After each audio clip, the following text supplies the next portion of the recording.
Hi, today I'm going to read for you a story called Letting Swift River Go. It's written by Jane Yolen.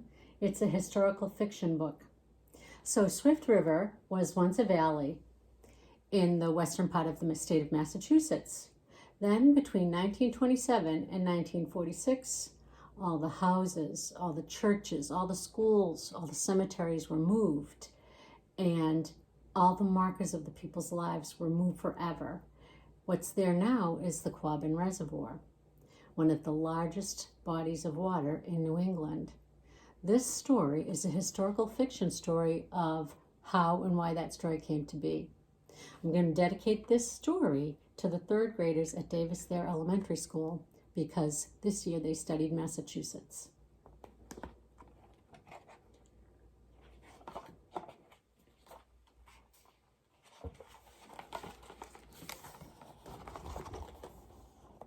When I was 6 years old, the world seemed a very safe place. The wind whispered comfortably through the long branches of the willow by my bedroom window. Mama let me walk to school all alone along the winding blacktop, past the old stone mill, past the Grange Hall, past our church, not even meeting up with Georgie Warren or Nancy Vaughn till the crossroads.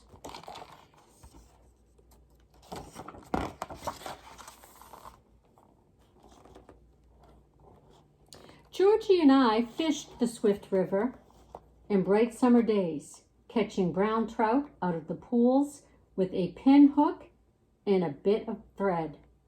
We played numbly peg in the graveyard and picnicked on Grandpa Will's stone, the black one that stayed warm all day by soaking up the hot summer sun.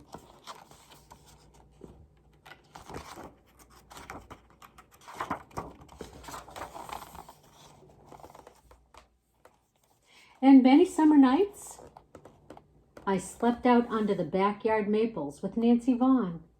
We'd listen to the trains, starting and stopping along Rabbit Run, their long whistles lowing into the dark, startling the screech owl off its perch on the great elm. Lying there, looking up at the lengthening shadows of trees, we'd see the fireflies winking on and off and on.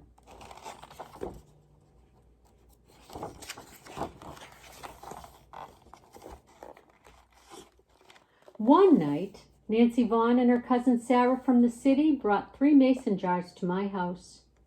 We caught fireflies in them, holding our hands over the open tops. Mama came out to watch. She shook her head. "You have to let them go, Sally Jane," she said to me. So I did.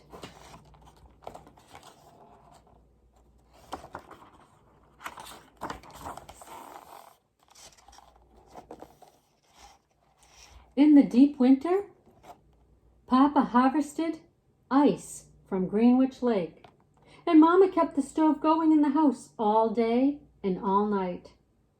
I slept under 3 eiderdowns and Grandma's quilt. Later, in March, we put buckets up on all the maples, dipping our fingers down into the sap and tasting the thin sweetness.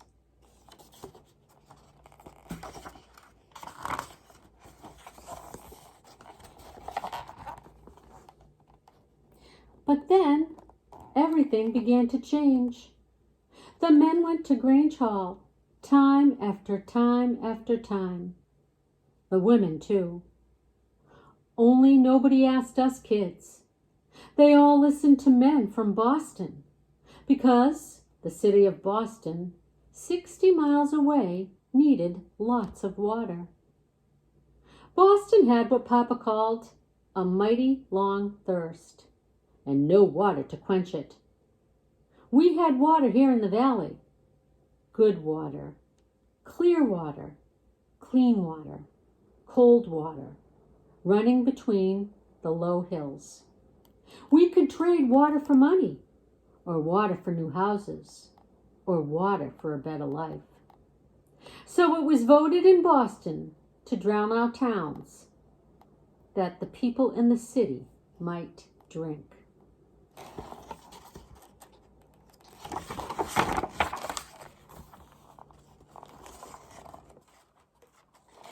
First, we moved the graves. Grandpa Will's black stone, and the Doubledays, and the Downings, the Metcalfs, and the Halls. Papa read the headstones on the trucks as he helped gather the small remains, hauling them to the new cemetery where everything would be fresh and green. Sometimes all the men found were buttons or teeth or a few thin bones. Papa said they left the Indians where they lay.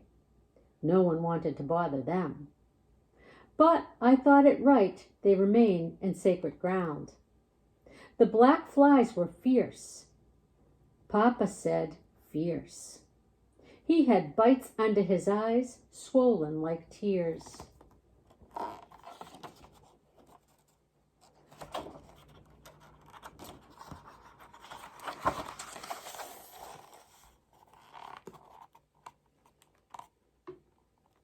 Then the governor sent his woodpeckers to clear the scrub and brush, to cut down all the trees, the maples and elms, the willows and sycamores, and the great spreading oaks.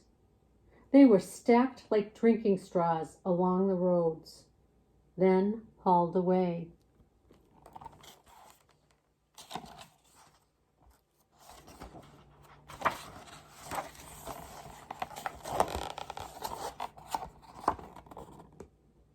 Our houses came next. Some were bulldozed. One great push and they went over.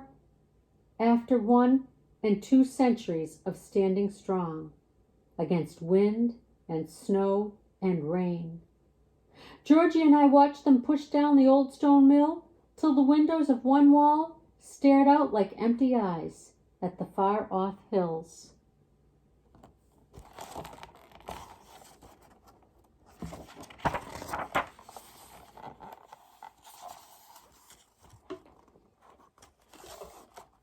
Mr. Baxter's house went by truck along the blacktop to its new home in another town. Slow as any child going to school. Nancy and I ran alongside for a ways, but it had more breath than we did. We stopped, panting, and watched till it was out of sight.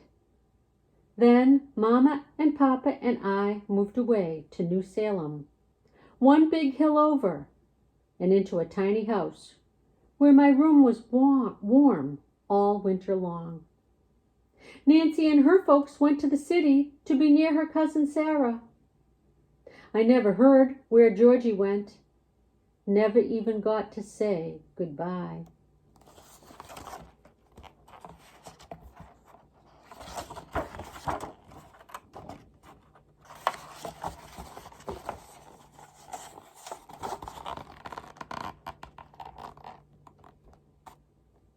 Strangers came with their big machines, building tunnels and caissons. The Windsor Dam and the Goodnoe Dam. Papa brought me over to watch, most Friday afternoons. "You've got to remember, Sally Jane," he said. "Remember our town." But it didn't seem like our town anymore. There were no trees, no bushes, no gardens, no fences, no houses, no churches, no barns, no halls. Just a long gray wilderness. Just a hole between the hills.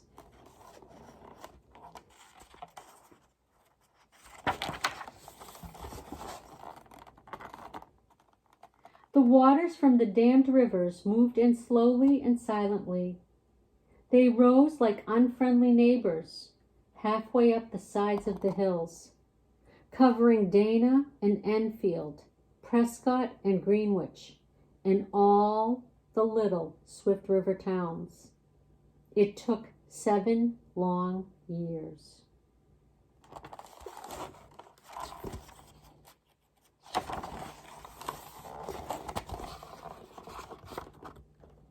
Much later, when I was grown, Papa and I rode out on the Quabbin Reservoir. Behind us, we left a bubble trail. Through the late afternoon and well into the evening, we sat in the little boat. And Papa pointed over the side. "Look, Sally Jane," he said. "That's where the road to Prescott ran. There's the road to Beaver Brook. That's the spot the church stood where we had you baptized. And the school, and the Grange Hall, and the old stone mill. We won't be seeing those again." I looked. I thought I could see the faint outlines, but I could not read the past. Little perch now owned those streets, and bass swam over those country roads. A rainbow trout leaped after a fly, and the water rings rippled through my father's careful mapping.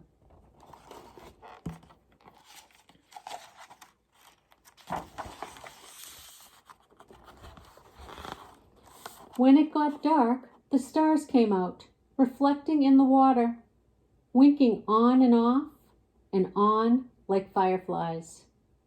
I leaned over the side of the boat and caught the starry water in my cupped hands.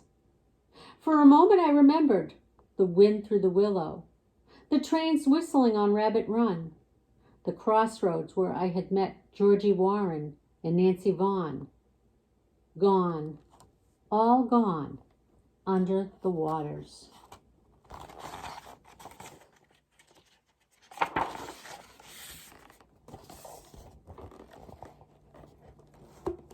Then I heard my mother's voice coming to me over the drowned years. "You have to let them go, Sally Jane." I looked down into the deepening dark, smiled, and did.